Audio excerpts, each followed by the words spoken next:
કોલકાતાની ગંભીર ઘટનાના ગાંધીધામમાં પડઘા પડ્યા. નર્સિંગ એકતા ગ્રુપ દ્વારા ગાંધી માર્કેટથી ઝંડા ચોક સુધી કેન્ડલ માર્ચ રેલી કાઢી હતી.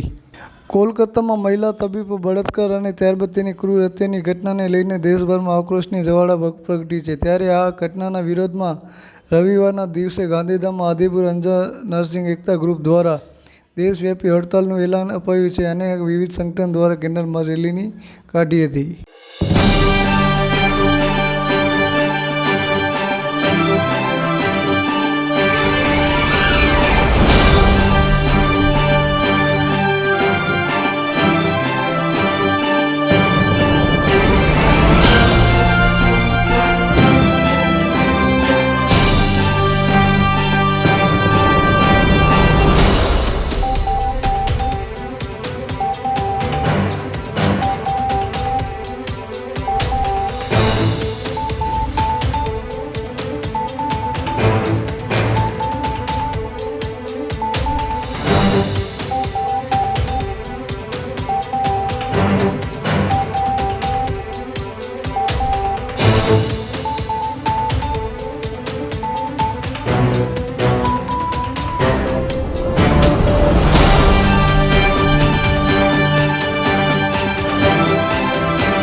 आज जो नर्सिंग एकता ग्रुप के द्वारा आयोजन किया गया है उसके बारे में बताइए, क्या मांग है आप लोग की नर्सिंग एकता ग्रुप की?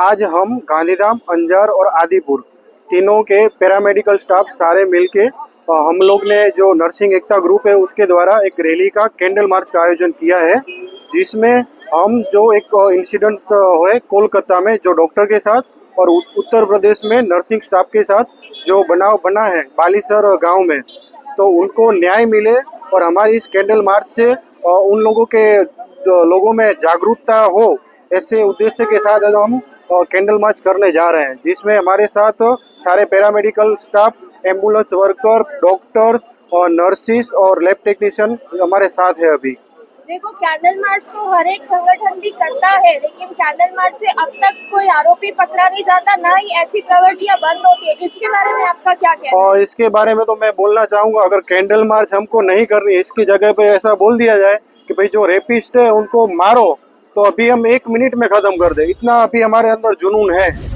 लेकिन ये परवानगी हमें सरकार देती नहीं, इसके लिए हमारे हाथ बंधे हुए हैं।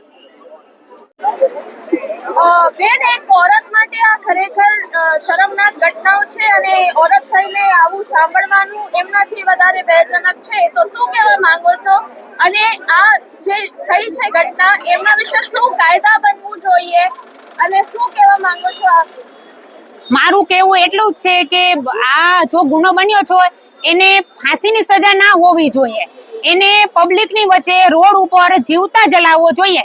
જો આપણે એક રાવણને બારીએ છીએ, એને તો એટલો ગુનો પણ નહોતો કર્યો, તો આપણે આ બળાત્કારીને રોડ ઉપર કેમ ના જલાવી શકીએ? એ ગુનો હોવો જોઈએ, એને સજા મળવી જ જોઈએ કે બધાની સામે એને બાળો. ફાંસીની સજા નહીં, ફાંસીની સજા તો 1 મિનિટમાં એનું મૃત્યુ થાય છે, પણ જેમ આજે આ ઓરત તડપીને મરી છે, એની જેમ આ રોડ ઉપર બળતા મરે અને તડપતો મરે એવી મારી ઈચ્છા છે.